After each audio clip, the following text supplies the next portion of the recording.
जी हाँ, हो बच्चे का बच्चे जूता है। बच्चे का जूता।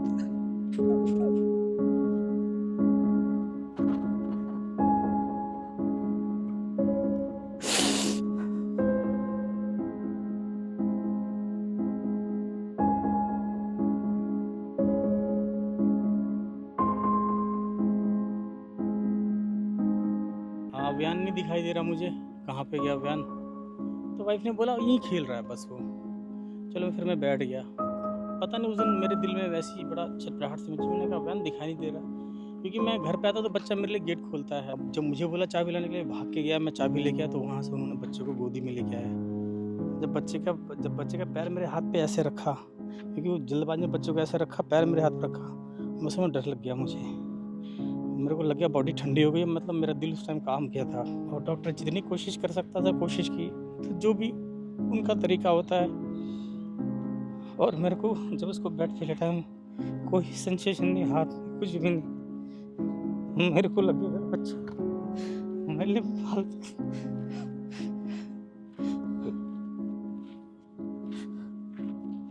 अगर ये बैरिकेड ना हो, तो अगर यहाँ लाइट ना हो, बैरिकेड ना हो, मैं कह रहा हूँ कोई बड़ा आदमी डूब जाएगा इसके अंदर। ईश्वर से ये प्रार्थना थी कि भाई मेरा बच्चा किसी गलती किसी और ने की, मेरा बच्चा मैं भुगत गया मैं, क्योंकि मैंने पिताजी भी का भी अंतिम संस्कार किया हुआ है। ऐसा नहीं है भाई, मैं अब उस पीढ़ी में आ गया हूँ कि मैंने अपनी अगली पीढ़ी को भी देख लिया, पिछली पीढ़ी को भी देख लिया। बड़ा भाई उसको सिखाता था, क्योंकि बड़ा भाई एकेडमी जाता था, और बड़ा भाई उसको घर के अंदर सिखाता था कि बॉलिंग कैसे करानी है, बैटिंग कैसे करनी है। और सच में काफ़ी अच्छा खेलने लगा था। और मैंने प्रॉमिस किया था मैं अगस्त के 1 तारीख को तुझे अकेडमी ज्वाइन करा दूंगा बेटा, कि मेरे बड़ा बेटा उसको एकदम बेटी की तरह पालता था। बड़ा बेटा बहुत उदास हो गया।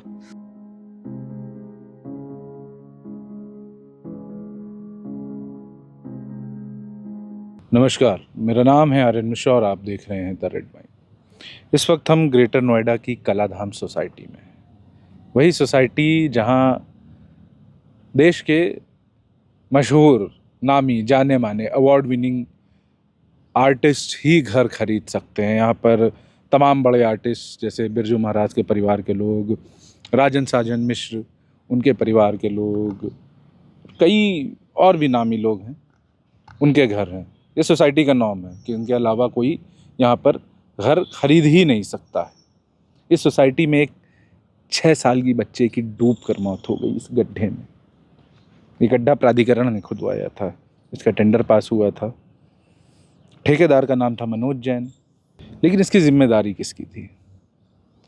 जिम्मेदारी शायद थी प्राधिकरण की सीईओ की, जिन्हें ये चेक करवाना चाहिए था समय समय पर कि खुदाई का काम सही चल रहा है कि नहीं चल रहा है, सुरक्षा इंतजाम किए गए हैं कि नहीं किए गए हैं, जो बोरिंग के लिए जो गड्ढा खुदवाया गया उसके किनारे बैरिकेड लगवाए गए हैं कि नहीं लगवाए गए हैं, क्या बोरिंग जो हुई है, जो बोरिंग पॉइंट है वो अपनी जगह पर है नहीं है।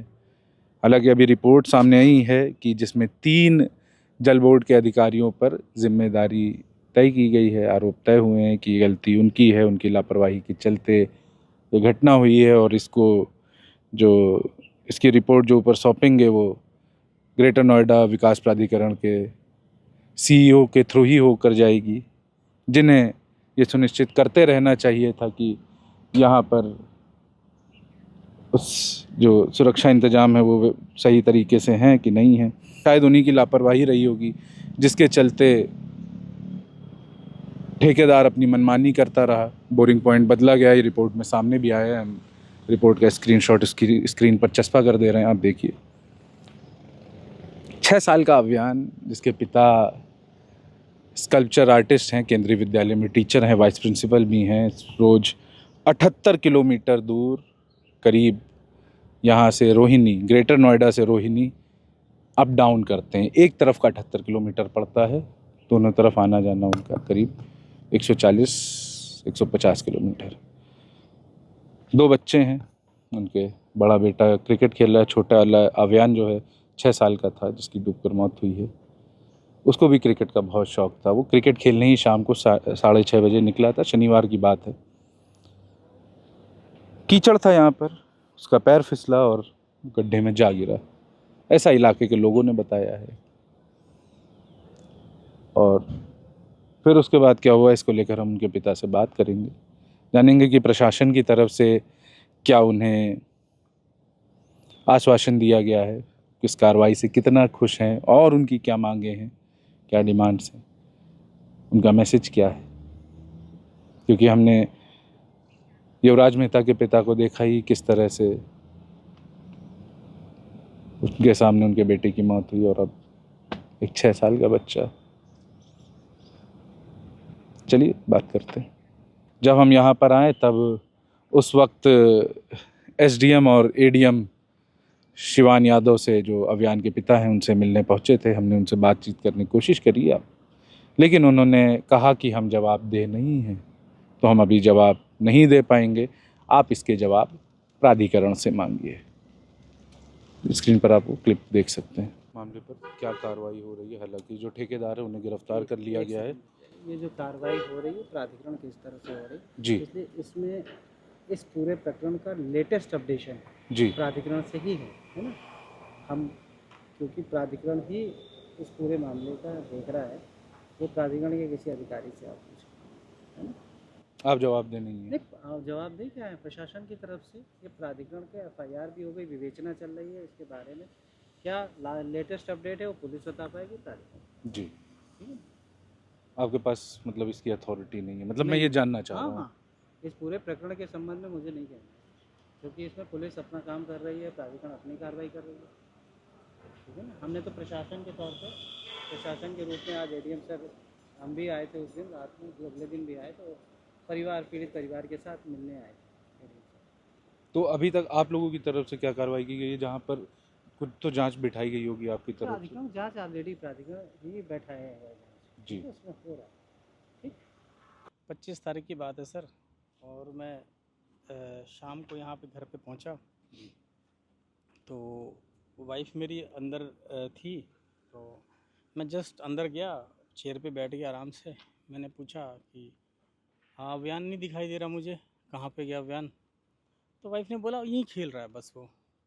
चलो फिर मैं बैठ गया। पता नहीं उस दिन मेरे दिल में वैसी बड़ा छटपटाहट सी मची, मैंने कहा अभियान दिखाई नहीं दे रहा, क्योंकि मैं घर पे आता तो बच्चा मेरे लिए गेट खोलता है, वो रेगुलर उसका रूटीन है कि पापा आते हैं, ये सच में ऐसा है। और मैं गोदी में उठाता हूँ उसको, थोड़ा प्यार करता हूँ, बेटा चलो ठीक है बैठते हैं, फिर हम कहीं बाहर चलेंगे दूध लेने या बाहर खेलने। फिर मैंने आकाश में वाइफ से बोला, मैंने कहा यार अभियान नज़र नहीं आया, प्लीज़ देखो ना। तो मैं खुद उठ के बाहर गया, मेरे को नज़र नहीं आया ऊपर से, मतलब छज्जे से।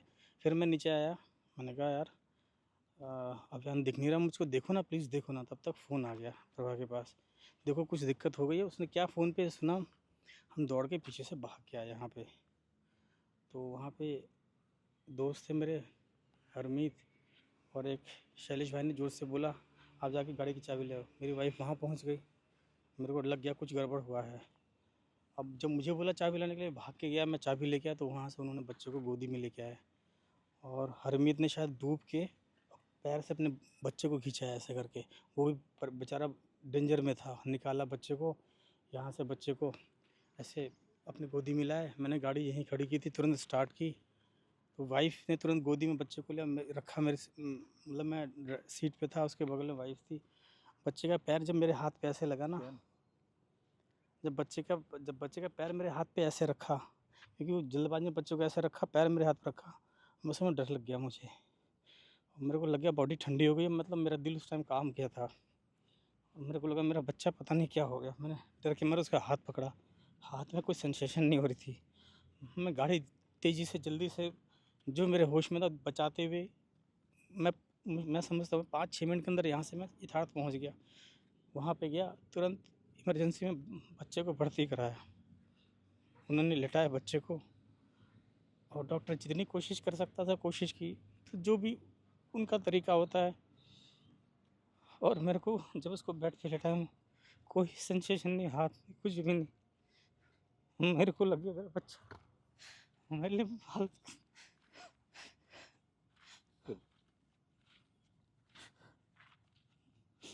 मैं एकदम सच, वो बच्चा, मैं बैठ गया उसी ज़मीन पे। मैंने अपनी डॉक्टर ने करीबन काफ़ी मेहनत की, मैंने देखा तो, पर अल्टीमेट कुछ समय बाद डॉक्टर ने बोला सर बच्चे को, मैं क्या बोलूँ, नहीं तो यही था सर। और उसके बाद फिर धीरे धीरे पुलिस वाले आए और जो भी कार्रवाई थी धीरे धीरे होने लगे।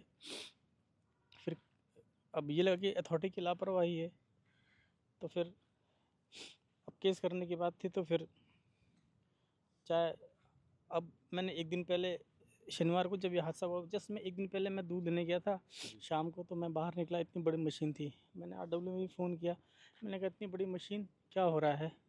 बोले कुछ नहीं, बस कुछ पानी वानी का कुछ कर रहे हैं। जी। मुझे क्या मालूम था कि अगले दिन शनिवार को इतना बड़ा गड्ढा हो जाएगा, मिट्टी इतनी, अब मिट्टी के आगे कोई कह सकता है देखिए इतना बड़ा गड्ढा है, मतलब अगर ये बैरिकेड ना हो, तो अगर यहाँ लाइट ना हो, बैरिकेड ना हो, मैं कह रहा हूँ कोई बड़ा आदमी डूब जाएगा इसके अंदर।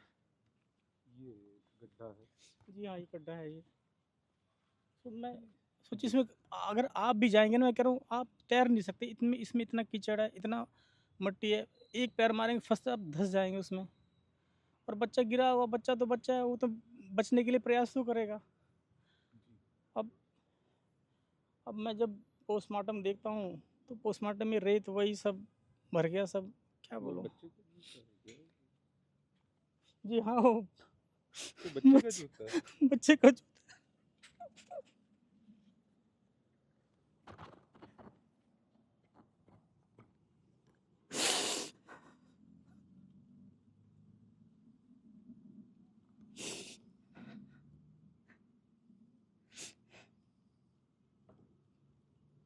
सर हिम्मत रखिए सर।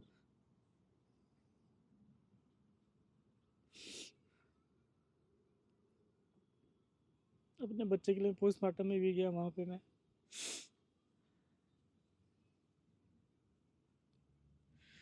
ईश्वर से ये प्रार्थना थी कि भाई मेरा बच्चा किसी गलती किसी और ने की, मेरा बच्चा मैं भुगत गया। मैं ज़्यादा मैं क्या कहूँ इससे ज़्यादा।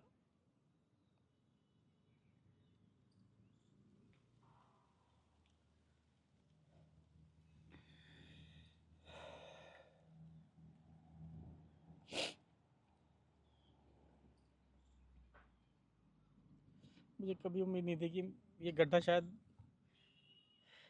मेरे घर में काल बन के आ जाएगा।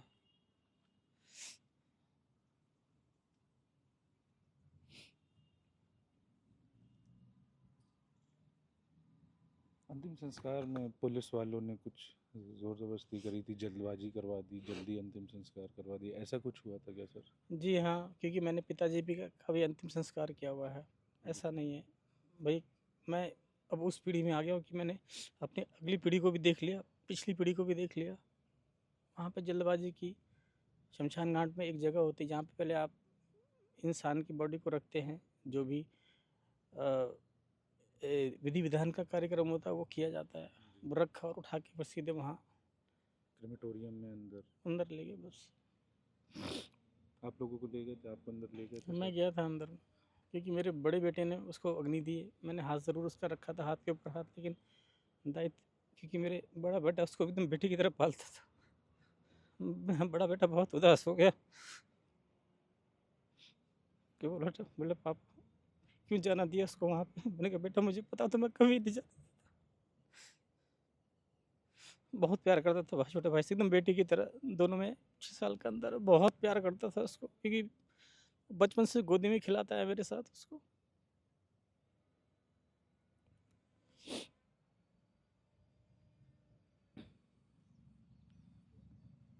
क्रिकेट खेलना बहुत पसंद था हाँ, अभियान को। अभियान को सच में क्रिकेट खेलना बहुत पसंद था, और बड़ा भाई उसको सिखाता था, क्योंकि बड़ा भाई एकेडमी जाता था, जी। और बड़ा भाई उसको घर के अंदर सिखाता था कि बॉलिंग कैसे करानी है, बैटिंग कैसे करनी है, और सच में काफ़ी अच्छा खेलने लगा था। और मैंने प्रॉमिस किया था मैं अगस्त की 1 तारीख को तुझे एकेडमी ज्वाइन करा दूंगा बेटा। काश पहले ज्वाइन करा दिया होता। उसने बोला था पापा प्रॉमिस मैं आपको खेल मतलब सीख सीख के दिखाऊंगा, भैया से देखना आप खुद कह दोगे कि हाँ मैं ज्वाइन करा दूंगा। सच में काफ़ी अच्छा खेलने लग गया था।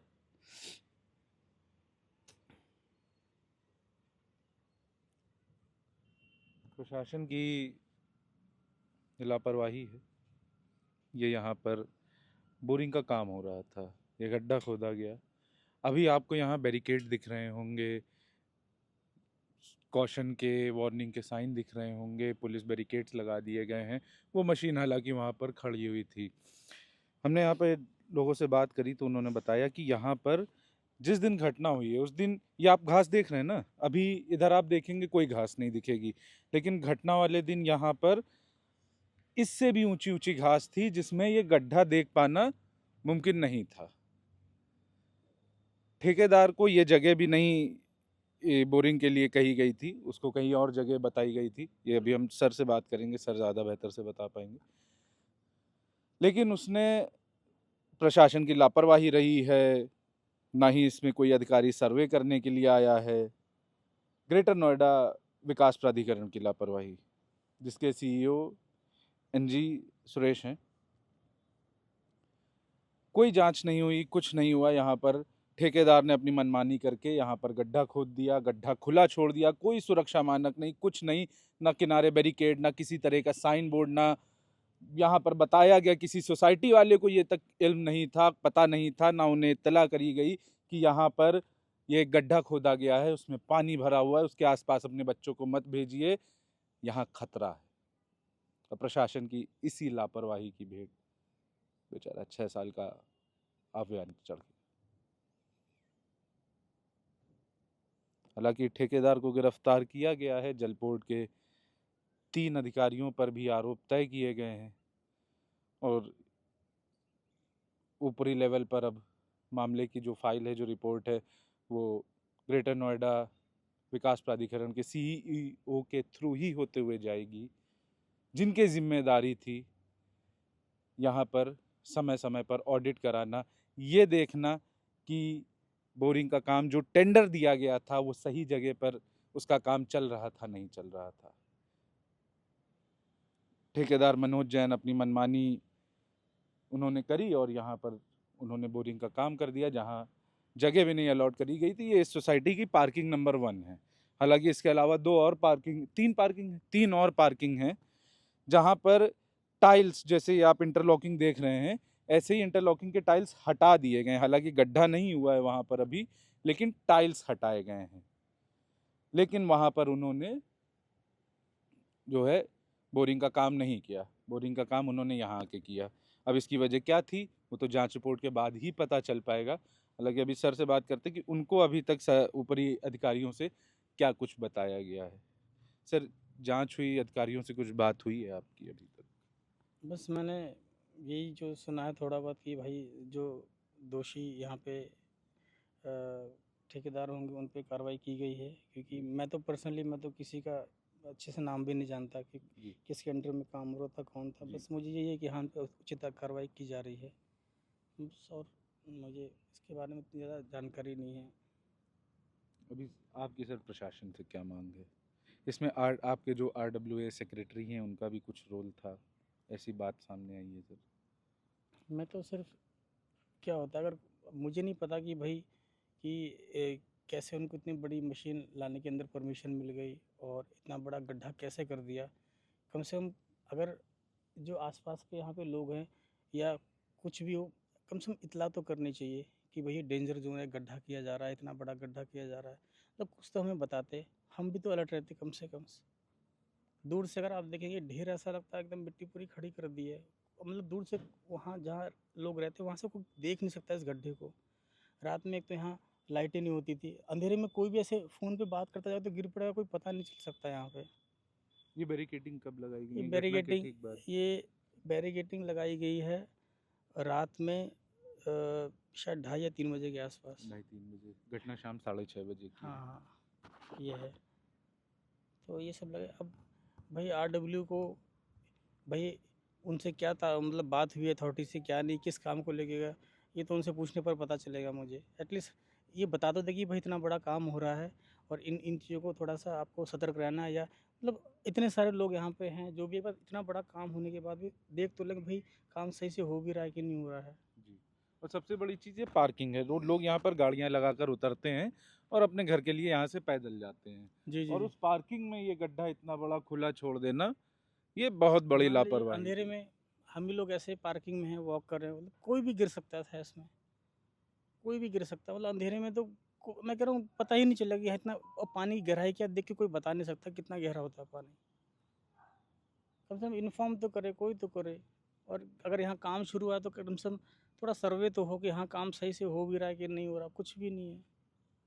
अगर सब चीज़ें होती तो किसको दिक्कत है, किसी को दिक्कत नहीं सर है। प्राधिकरण की तरफ से आपके पास कोई आया है अभी तक बात सर, करने, अभी कुछ तो आश्वासन दिया गया है कुछ भी प्रशासन की तरफ से भी? चूंकि जब मैं आया तो एसडीएम और एडीएम आपके पास आए थे बात उन्होंने करने। मुझे बिल्कुल उचित कार्रवाई करने का आश्वासन दिया है, मैं यही कह सकता हूँ। सही बताऊँ तो बोले बिल्कुल हम जो दोषी हैं उनको कार्रवाई कर रहे हैं और आप निश्चिंत रहिए इस चीज़ के लिए।